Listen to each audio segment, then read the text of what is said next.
G'day folks, Rod Moore here with Learn to Paint Club and the Moore Art School. Welcome to another exciting episode of the Learn to Paint Club. Now today we're going to do a little scene of a fruit and veggie shack, which my wife and I stopped at in the hinterland of Queensland here.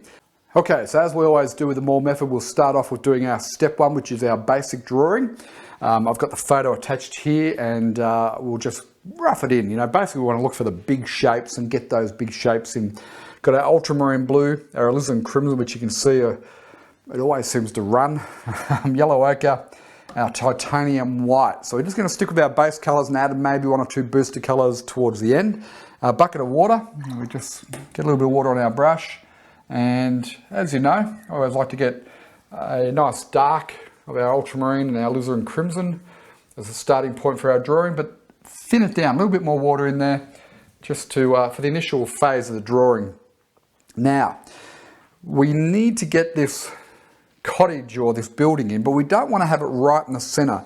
I think it's going to be better off over that side, and then we can put those gates in. So we'll start off with that, and we want the base of it to be about there, somewhere around about there, and we're going to do a path that runs. So I'm going to alter the path a little bit. We don't want a footpath in there. We want a country sort of lane type of path leading up to it. So there, from there we've got that wall there, that wall there. We've got there. Then there's a line that runs out to there.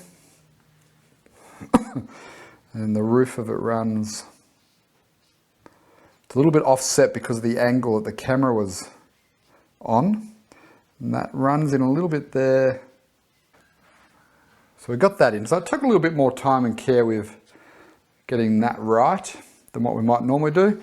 Then we've got shadow through there, and this tree basically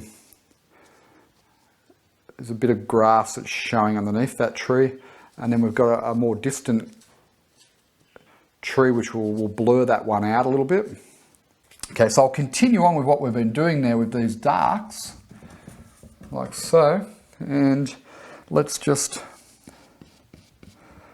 block in what is probably our darkest dark right about there. So now let's get into this tree. I'll go a little bit of yellow in this just to separate and change it up a little bit, the dark.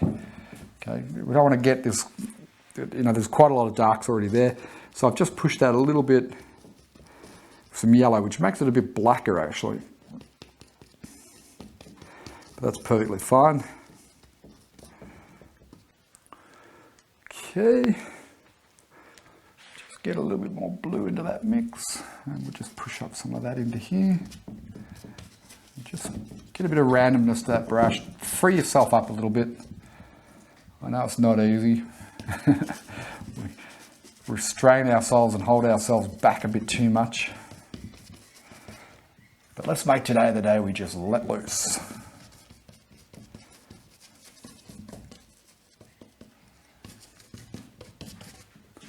Okay, that's some, you know, when you stand back and look at that, it's not a bad little shape for some gum trees. Happy with that.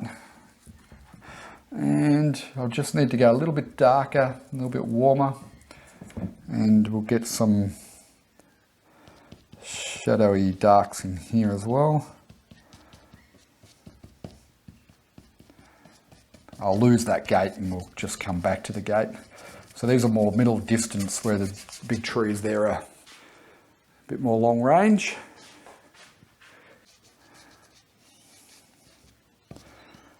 We'll obviously paint over that with some nice juicy grasses and things.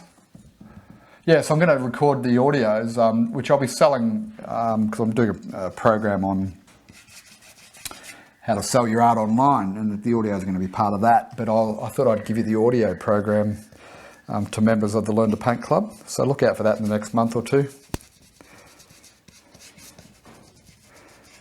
You might not have ever thought about selling your art, but why not if you start getting reasonably good through lots of practice. There's always people out there who are looking to buy art, and as I said, you can use that money to buy more art supplies. just test. So the important things when you do a mix like that is to test. Don't just think, assume that you've got it right. We've always got to put some paint up and just test, right? Now, is that a little bit stronger than that? Yes, it is. So that's going to work. Okay, so these are gum trees, Australian gum trees. So we create little mushroom shapes on the foliage. See, I'm just dancing that around like so.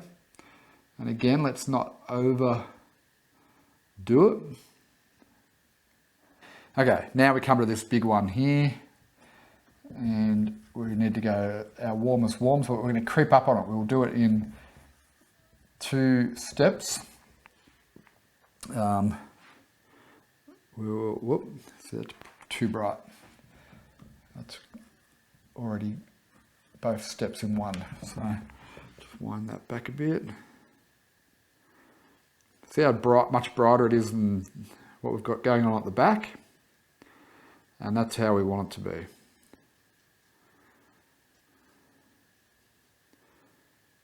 Okay.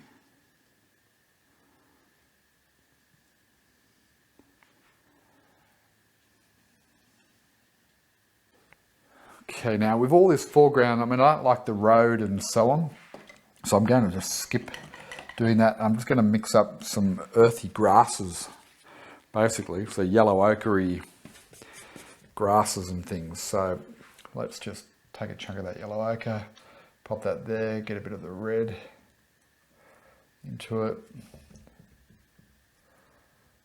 like so, and let's just... so I'm just going to use a combination of up and down strokes. I'm not going to completely block it in, so where that underpaint shines through is perfectly fine. Hence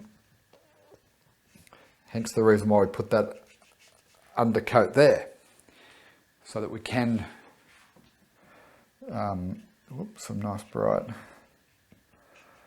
tones there, so that we can, paint a bit looser with these grasses.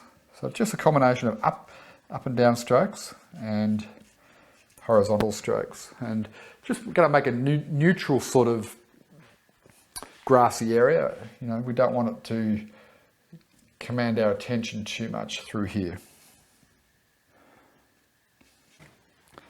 So I think we're making pretty good progress. I've got sort of all the main parts in that I want to do.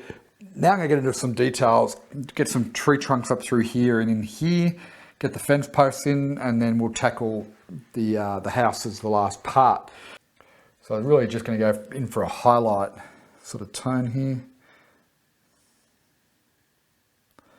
And just carefully picking where we think that the tree trunks and branches are going to go.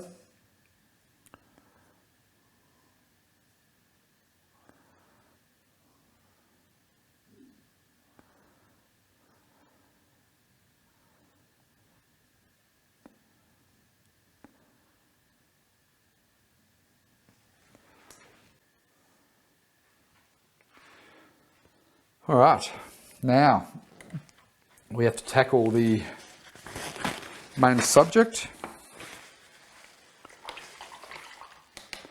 which is of course the shop here. So what I'm going to do is just work through it systematically. We'll get some red and white, sort of like we want an orangey rusty colour.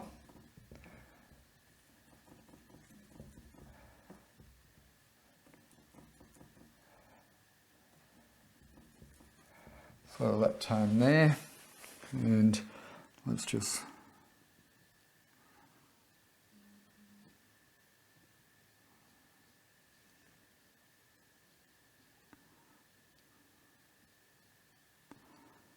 run that through there.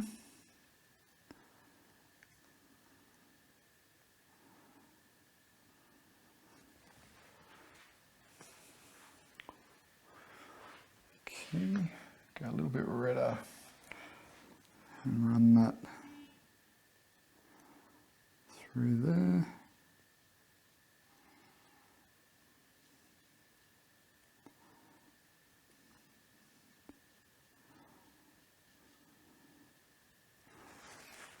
Okay, so there's a bit of that dark poking through, which is what we want.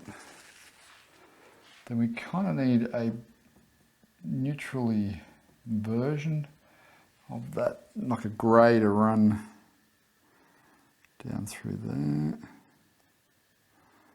And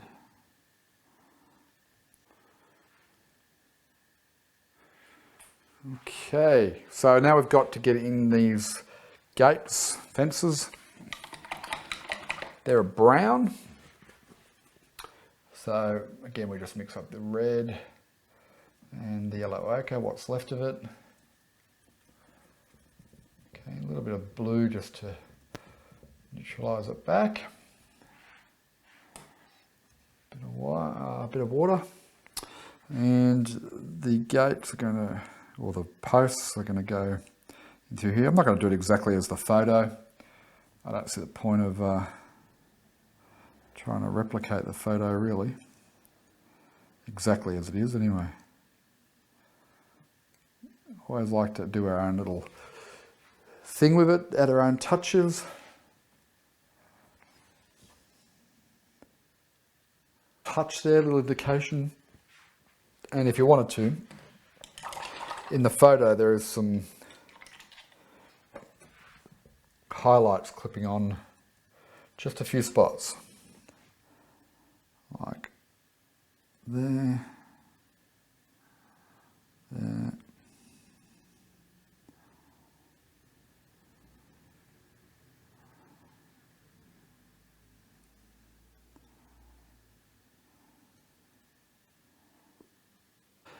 I think we're just about done. Nice little painting.